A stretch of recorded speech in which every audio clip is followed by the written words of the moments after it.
Hello and welcome to Infinity. I'm Charlie Seraphin. For the next half hour, we're going to be exploring the near-death experience. It's a return visit for our guest, Kenneth Ring. Dr. Ring is a professor of psychology at the University of Connecticut and a former president of the International Association for Near-Death Studies. He is the author of Life at Death, a scientific investigation of the near-death experience, and most recently, Heading Toward Omega, in search of the meaning of the near-death experience. Dr. Ring, the last time you were here, we spoke about near-death experiences and what happens to people when they survive clinical death. Before we start talking about your latest research, can you say something about the near-death experience for anybody who isn't familiar with that expression? Charlie, the near-death experience is something that happens to many people when they come close to actual clinical death, where their heart stops for perhaps a minute or two, where the respiration ceases. Many people who go through that report a very beautiful and very similar kind of experience. It involves a feeling of great peace and well-being, a sense of being separate from the physical body, a feeling of moving toward a beautiful golden or white light that seems to exude a sense of great warmth and peace and love, and maybe into a world of light where they encounter a paradisical-like environment. Many other things define the near-death experience, but those are some of the common patterns that we find in it. Are there individuals who have recollections that don't fit with the pattern at all? Some do, but they tend to be rare. I would say about out of 100 persons who come close to death, 35 to 40 of them will report an experience that conforms to the general classic pattern of what we call the NDE. A few will have negative experiences. A few will have idiosyncratic experiences that seem to be more like hallucinations than anything else. The rest will remember nothing. You have studied these near-death experiences as that, near-death experiences. Do you project those experiences beyond near-death into death? Do you draw a parallel? I don't personally. I don't think these experiences in themselves prove a life after death, for example. People who have these kinds of experiences, on the other hand, tend to extrapolate from them. They believe that they have, as it were, a preview of coming attractions, and that this is just the beginning of an experience that they will have fully when they actually do die biologically. But this is something that we can't substantiate through the kind of research that we do, obviously. Does that attitude change these people's lives? Drastically. This is really the main subject of my book, Heading Toward Omega. It changes them pronouncedly and profoundly, I would say. In what ways, other than perhaps alleviating some of the fears of death that they might have had before? People will come back from this experience, and after they have a chance to work it through, which takes some time for most people, with a feeling of greater self-esteem, greater self-worth, self-affirmation, which they seem to receive from the sense of unconditional acceptance that they receive by the light. Their outlook on life changes, their values change. They become more appreciative of everyday life. They live more in the present. They are much more caring about other people, much more compassionate, much more loving. They're less materialistic. They're less concerned with impressing others. They're more spiritual people, not necessarily more religious afterward. And they tend, in many cases, to develop what we might call psychic abilities. They're much more intuitive, much more attuned to others, and claim to be much more psychic afterward than they were before. Those are some of the main findings that come out of my studies. Let's backtrack a little bit and talk about the nature of the research itself. How do you go about identifying people who have had a near-death experience, and how do you record their experiences? Charlie, when we began, and I started this work 7 years ago, we worked through some of the hospitals in Connecticut where I teach. And we had then referred to us persons who, in the opinion of the medical or administrative staff, had either been close to death or clinically dead. And then we would then get the permission to interview these people from their physicians, of course, assuming that the individuals themselves were agreeable, as most of them were. Gradually, though, we formed an association, which is now located at the University of Connecticut, that studied near-death experiences, and a great many people heard about our work and would write us concerning their experiences. So as a result of that, many travels that I've been on where I've met a lot of these people, I would gradually accumulate quite a file of persons whom I'd had a chance to work with.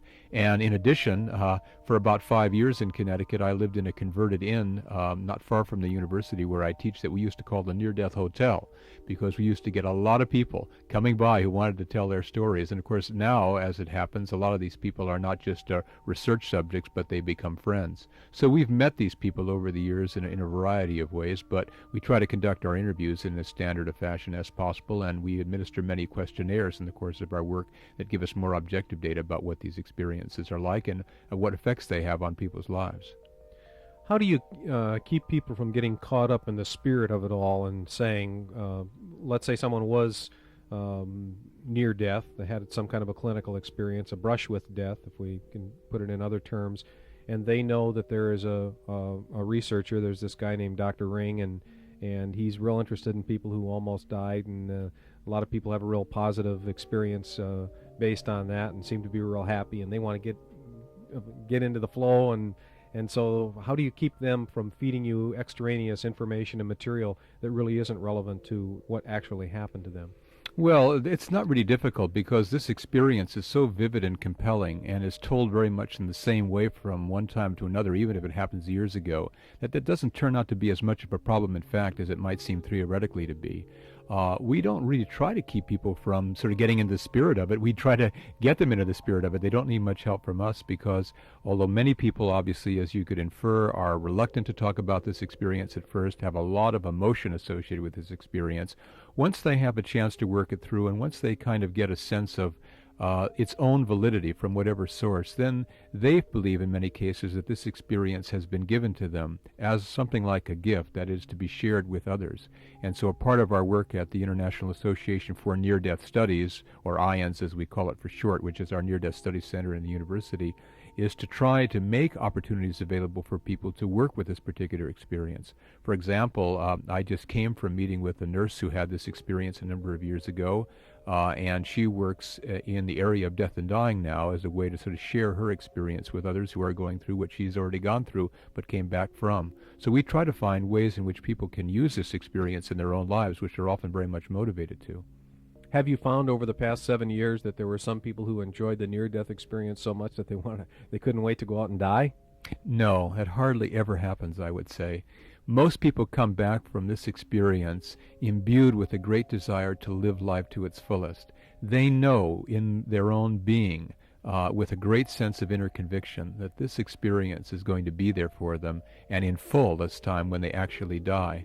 But they come back with a renewed desire to somehow live life in such a way as to honor what they learned in that experience.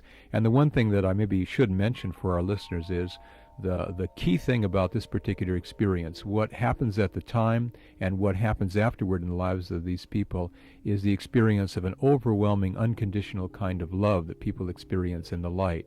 They are imbued with that love, they're infused with that love by their contact with the light during the experience, and when they come back, it seems to be, whether it's conscious or not, the desire of many of these persons to share that love with others. So they're grateful to be here for the most part, even if they might have, a measure of regret that they couldn't stay. And so they are glad to live here, and I think that's one of the reasons why they can live life as fully as they do and in such a sharing way as they do. Has anyone ever been near death more than once? Oh, many people have. And they have the same experience each time? Not necessarily. It can vary. There are some people who will report very similar experiences from one time to another. There are other people who will say that they had a classic near-death experience on one occasion and perhaps no experience the next time. There doesn't seem to be any particular pattern to multiple near-death episodes, though. When you talk about the light, and you've also talked about a renewed spiritualism, although not necessarily in religious terms, does this experience generally change people from their existing patterns? For example, if someone was an Orthodox Christian and went to church regularly every Sunday and had the near-death experience, might they continue on in the same pattern, just with a little more fervor?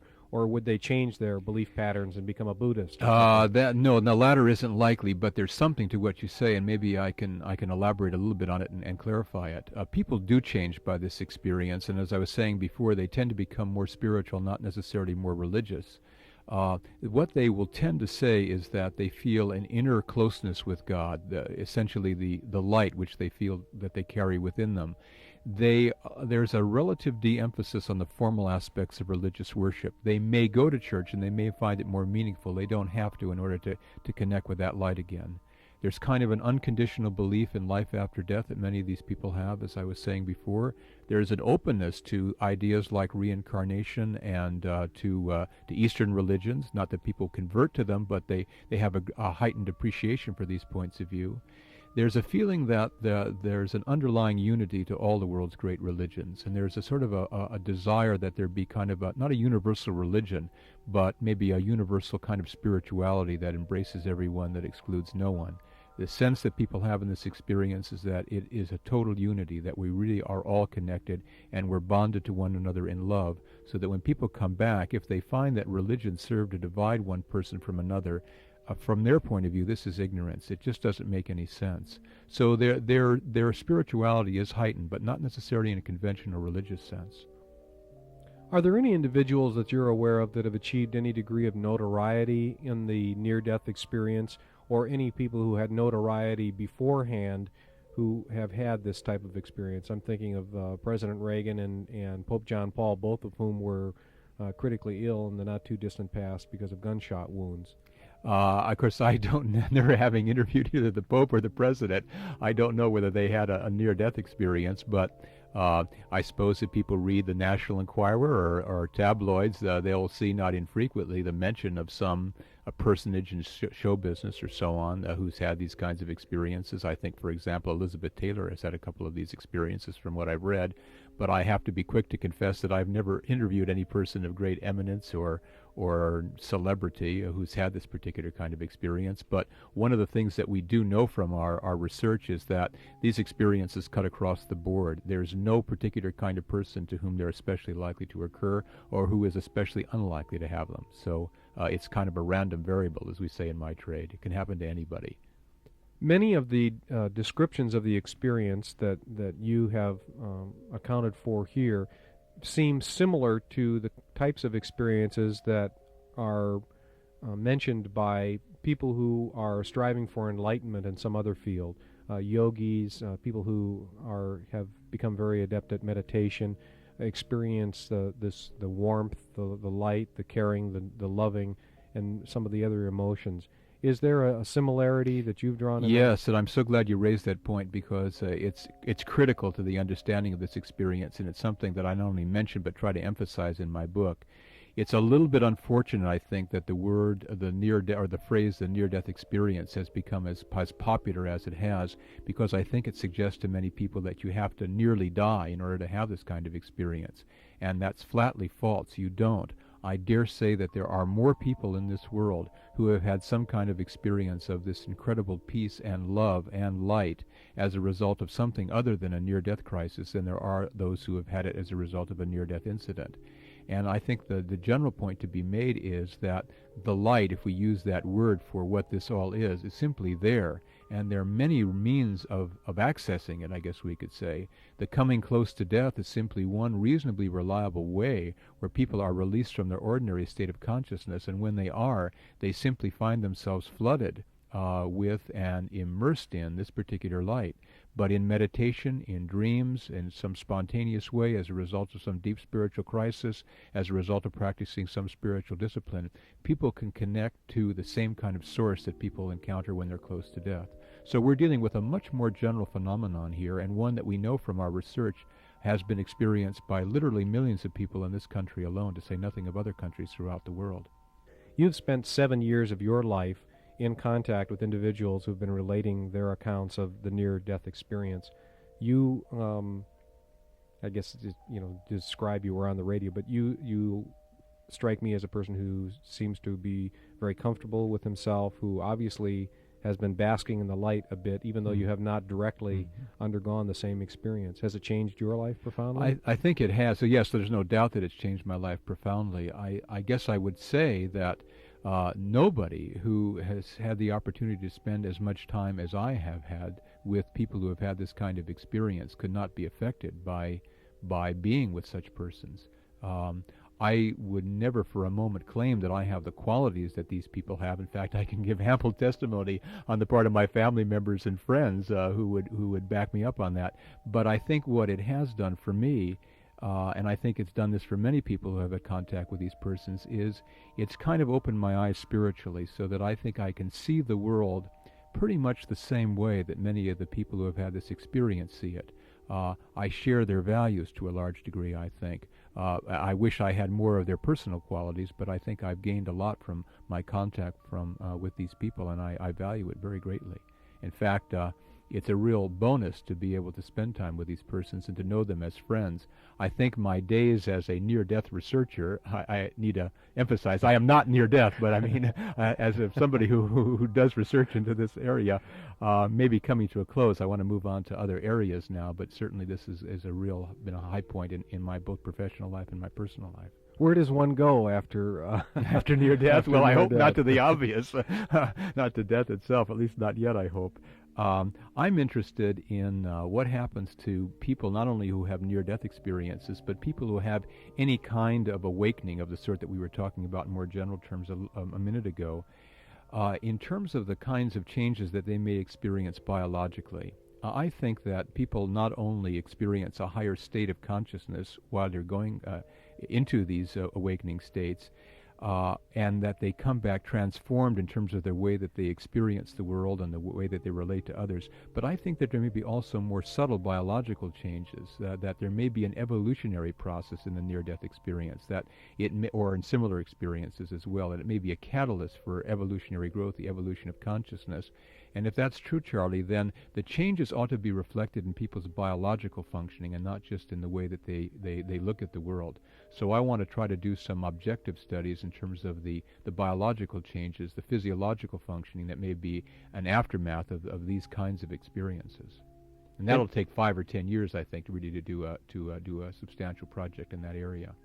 Anyone who listens to Infinity knows that I'm a real big baseball fan, and I I always am like too. to bring in baseball stories whenever I can.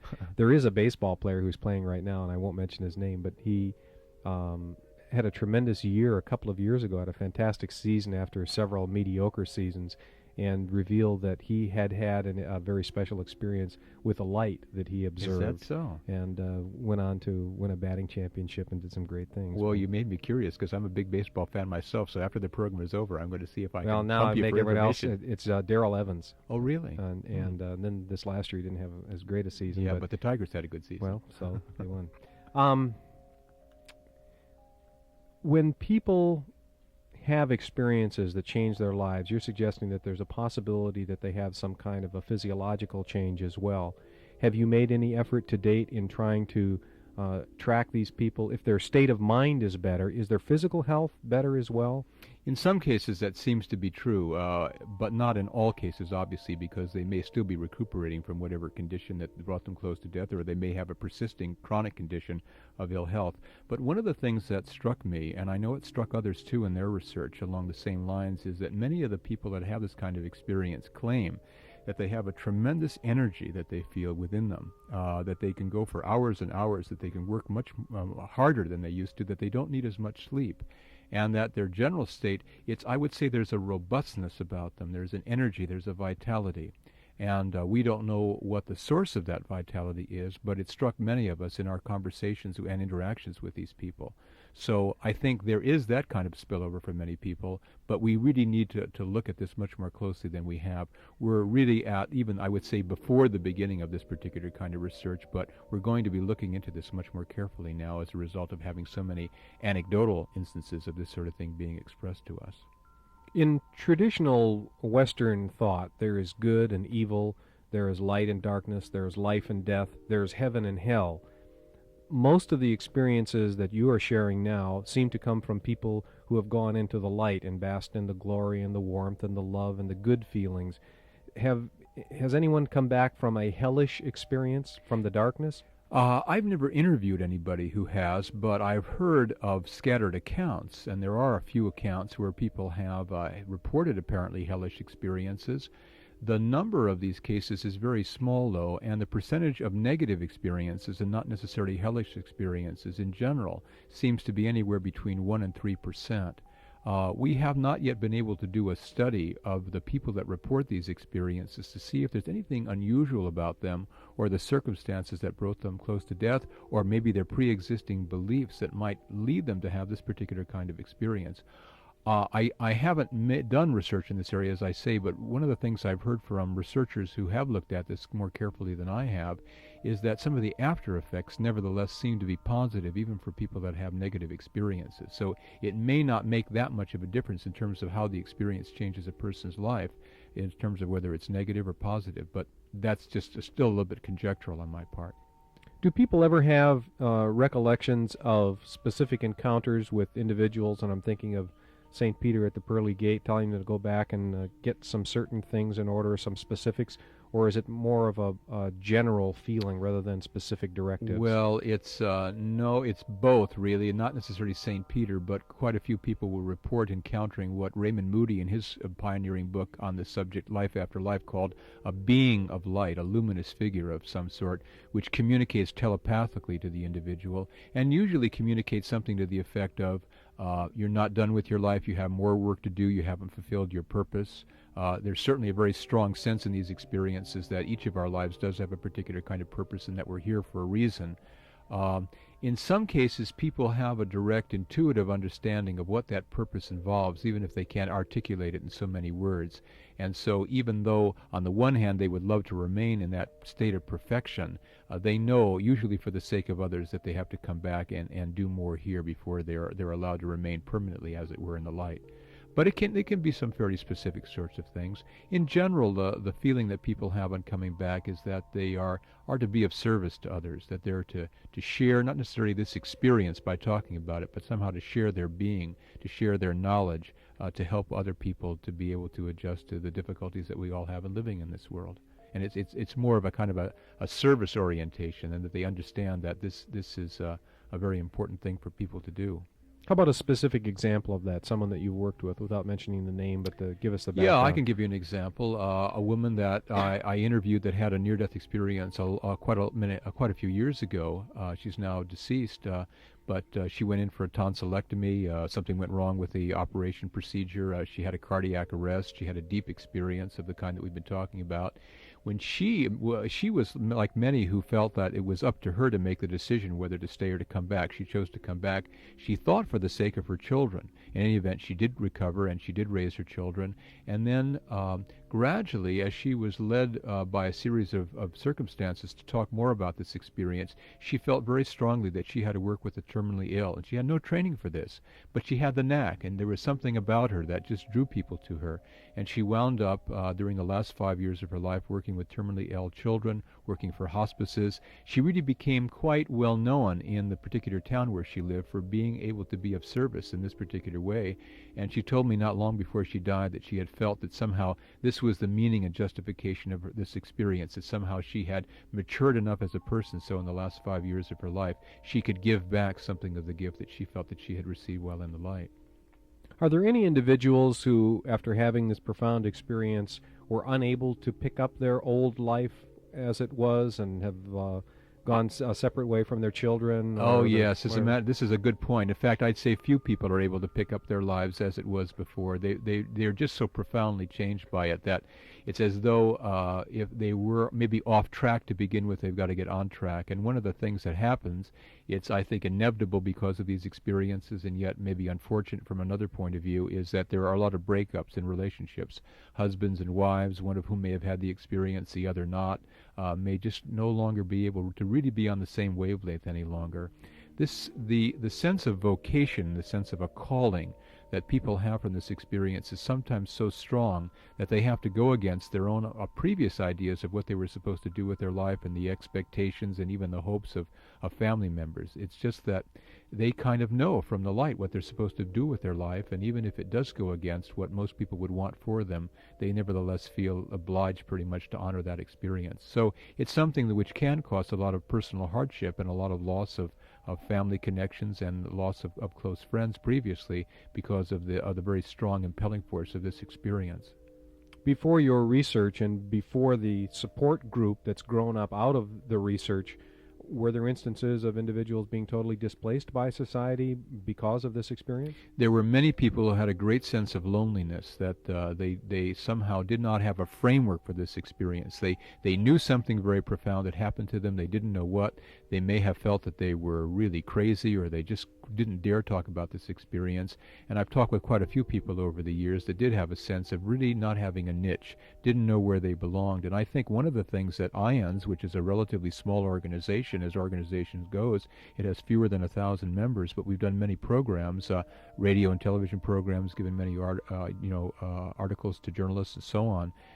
One of the things that we've been able to do is to make people aware that this is a normal and natural experience, that it's happened to literally millions of people, that it does have a profound effect, and provide kind of a support network for people who would like to be able to build their lives around this experience. And I think when this happens, it's something that is helpful to many people. In fact, Charlie, if I may, perhaps I ought to just mention where people might write if they'd like to get more information about this. I don't know if it would be appropriate or not, but if it isn't, you just frown.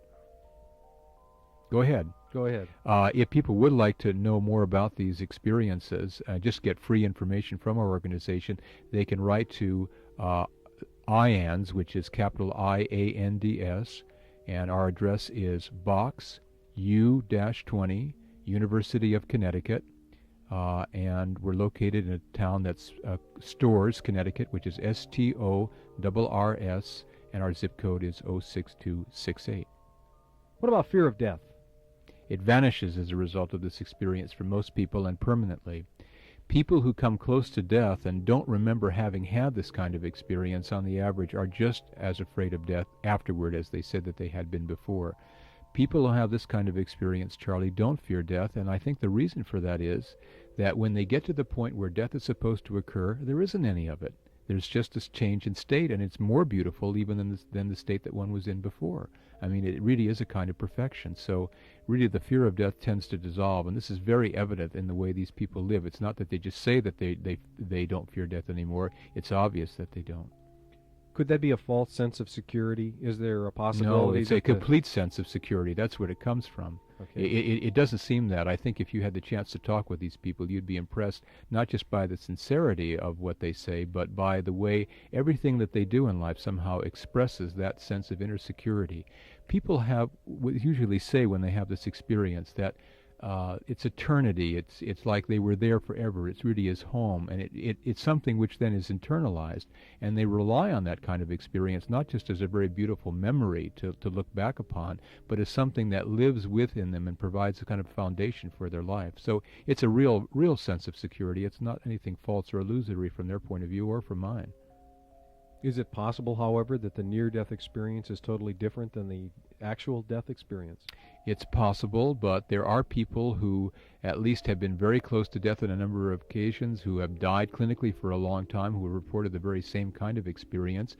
And also, this kind of experience is very consistent with many of the world's great traditions, which teach us what the quote, afterlife, unquote, is like. So there's certainly a strong overlap between what is experienced on the threshold of death and what these teachings tell us may lie beyond us, beyond that threshold. So it's possible that there's a difference, but to me it's not probable. We talked quite a bit about these people's change of attitude. Are there areas in which there's total consistency before the experience and afterwards, things that don't change? Yeah, I'm sure that there are. Probably their preferences for baseball teams is unaffected, but I would say that... That's a relief. Right. If you're a Red Sox fan before, you'll be a Red Sox fan afterward. But I think most major things that a person cares about do change in the direction of a greater valuing of the spiritual dimensions of life. And I think the things that are not primarily attached to that sort of thing probably remain pretty much intact. Is the world a better place for them having shared their experience? I think it is, and I think it will be increasingly better as more and more people essentially tune into this experience of the light.